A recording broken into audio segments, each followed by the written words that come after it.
So Bart Ehrman is still making the claim that Jesus never claimed to be God. He just said it not that long ago on Alex O'Connor's podcast. Check it out. Matthew and Luke have a number of sayings of Jesus not found in Mark. And so most scholars today continue to think that Matthew and Luke had access to some other written source of information that they call Q.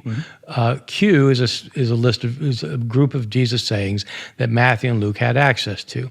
Matthew has some materials not found in Mark or Luke, so they say, well, that came from some other sources, and Luke has some material not found in Mark and Luke, so that's other sources. Okay, so you got Matthew, Mark, and Luke, but you also have Q and M, Matthew's special sources, and L, Luke's special sources. If you look at all of that material, Matthew, Mark, Luke, Q, M, and L, okay, all of that together, Jesus never calls himself God. All of our earliest sources. So in everything except John, that's the claim that he has made here. And when you hear about Q, M, and L, if you get confused, basically what they say is the differences between the four gospel accounts, Matthew, Mark, Luke, and John, especially between the first three, Matthew, Mark, and Luke, they are explained by the fact that they must come from some other kind of source. So you might be saying, oh, is there some uncovered book called Q from a long time ago that we have found? We have like reliable manuscripts? No, it's more so just this theory or this hypothesis of explaining the differences in the gospel account. So for them, it's this simple. It is the differences in Matthew, Mark, and Luke are basically evidence of the fact that they're not coming from the same source. They're not coming from the same author, you could even say. Where Jesus starts calling himself God is the Gospel of John, yes, our last source. And so, to my thinking, you have these sources of information about Jesus. So I've just laid out six sources, 6 pieces of information versus 1. The 6 are all earlier than the 1. It seems to me completely implausible that 6 authors would describe the sayings of Jesus knowing that he called himself God and neglect to mention that part. Like that bit just isn't important enough to bring up. So I think okay, so for him, it's like plainly obvious. Why would they, if there's all these sayings that are in John, the most clear claims of divinity which are in John, if those sayings are things that Jesus said, why didn't they include those sayings? Why did they speak about Jesus differently? And I will grant from the very outset that, yes, those sayings that are in John, there aren't sayings like that in Mark, for example, which is what he believes at the earliest. Now, where Bart Ehrman is coming from, and I actually did a video about this, I will link in the description. It's one of my earlier videos that I ever did on the channel. It was back when I was doing one video a week, so it was 42 minutes long. By the way, you should like this video and subscribe to the channel. Consider supporting on Patreon. The link will also be in the description. But it's back when I used to do one video a week. I did a 42-minute long breakdown of this debate right here, of this clip of did Jesus claim to be God? Now, this is Bart Ehrman debating Peter J. Williams, and this took place, I think, like 4 years ago or something like that. And Peter Williams answered this beautifully. And it's so interesting how when I hear Bart Ehrman talk about this claim that Jesus did not claim to be God, it's this idea that over time the developed view of Jesus evolved into believing or saying that he is God. But back when Mark was written, the first gospel account, that there wasn't this belief that Jesus was God. And Jesus never claimed to be God, so they had to invent the claims over time, and that was the developed view of Jesus. Development is the word. So notice how Peter Williams describes this. So does the Gospel of Mark include evidence for Jesus' divinity? Notice this. Quoting the Old Testament, but with John the Baptist going before the face of Jesus, when, it's about, in Malachi, that it's from, the messenger going before the face of God. And so it's presenting Jesus as in that place of God. Next chapter, he's forgiving sins. A couple of chapters later, he's stilling the storm like only God does. And it's calling on themes from Jonah. A couple of chapters later, chapter 6, he's walking on the water like only God does in Job chapter 9. And then he gets to the boat and he says, be of courage, I am. It's pretty dramatic, I am. They're in Mark 6 verse 50. So it's not just that, John's I am saying it's slightly different, but there is precedent for them. And I'd want to say a lot of people see this as a systematic presentation of Jesus's very, very exalted status, such that people are wondering, who is this? They're asking this question, and the fact that it's doing it through a sort of more Socratic method of getting you to think who this is not. I mean, God's the only one who opens the eyes of the blind, and that's also something Jesus does, uniquely in the gospel. So I'd want to say that all of these things come together to give you a very exalted portrait of Jesus. So his argument is basic. His basic argument is this is using the Socratic method, or to put it in another way, he is building the case for Jesus in the Gospel of Mark. That's the way Jesus is pointed out. Now, there are many bits of evidence that are proof of Jesus' divinity in Mark. But when you put the whole case together, you would look at it all and go, how could this not be God? How could he not be divine? He is not any other man. And it's not like he is a man who received authority and ability from God. And no. There has never been a person that you will ever read about in the Bible, because Bart Ehrman makes this claim. Yeah, he was given the power by God, but he didn't claim to be God, or there's no evidence that he himself was God. No. You'll never read of another person in the Bible who did things Jesus did. All of that, putting it together, when you look at the whole of the life of Jesus, there is no one that did that much. There is no one that did that much and did those kinds of things. Jesus is completely unique in the things that he did in his life, in the miraculous sense, in every sense, the sense of innocence as well, which is a huge factor also, but in the miraculous sense, absolutely. I mean, Mark records his death, burial, and resurrection, which is a fulfillment of Old Testament prophecies that point to his divinity too, for that matter.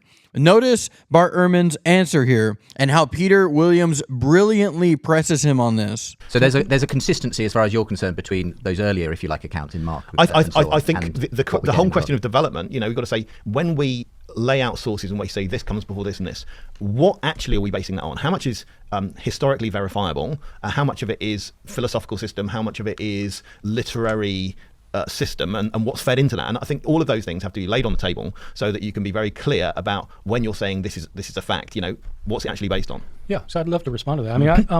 I mean, Pete, when you start out by saying that this chronology, the development is based on a chronology that's driven by skepticism. I didn't say driven by skepticism, but okay. What did you say? I think it's got an input of that. Because I was just going on your chronology.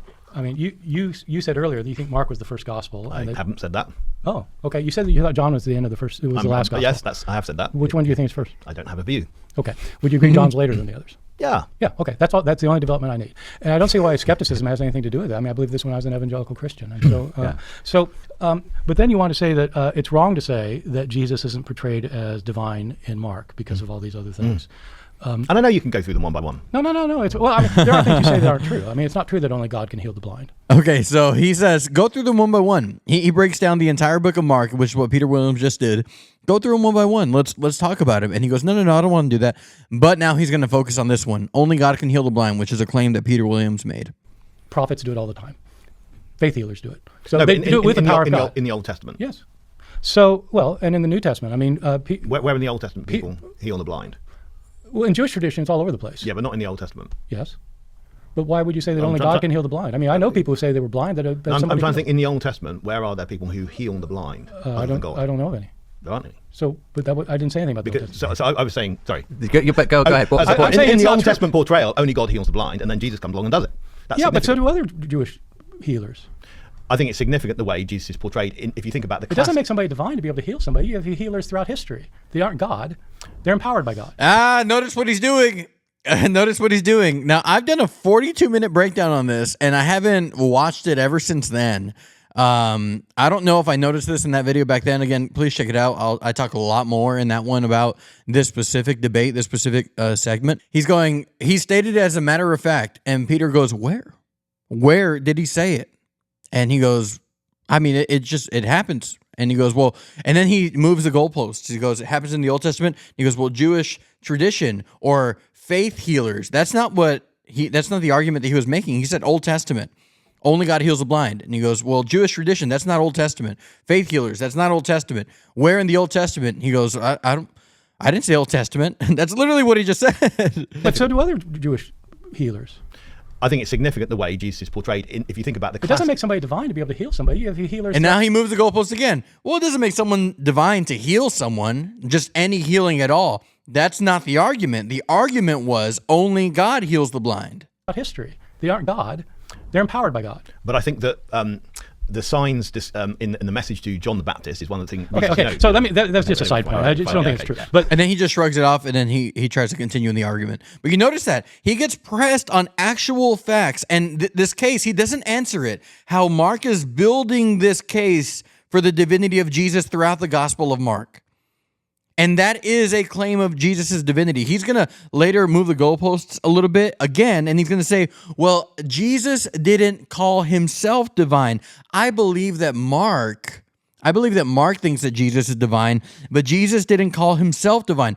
That's not a standard for divinity in the first place. The entire book calls him divine, and the statements and acts of Jesus in Mark point straight to his divinity. They are not in contrast with the idea of divinity. They point to the actual status of divinity. He's still missing the point. The same sayings in John don't have to be repeated in Mark or vice versa. They don't have to overlap in every single aspect of one another. They don't. They're written by people who are watching this from a different perspective, physically speaking. But not only that, people who were clearly giving emphasis to different audiences. There's Old Testament heavy scriptures in Matthew that aren't in Mark. There are other words that are very heavy and common in Luke that aren't in Mark and Matthew and John. And that's not because they were pulling from different sources. Maybe it's because, and more likely it was because they were writing to different audiences. And so there's this hilarious ending at the end of this video. Check it out. And again, if you want to watch that old video, production quality was much lower back then, but I think it's still a great video.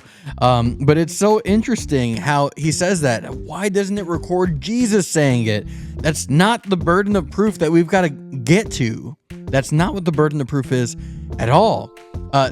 Again, Jesus's statements and his actions all put together clearly point out in Mark that Jesus was unlike any other, even the greatest of the greatest doers of miracles in Scripture. Jesus far surpassed every single one of them.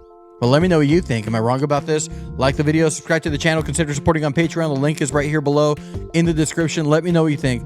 I'm curious to hear about this. How am I wrong? If I am, I really want to know, and I want to engage with what you have to say.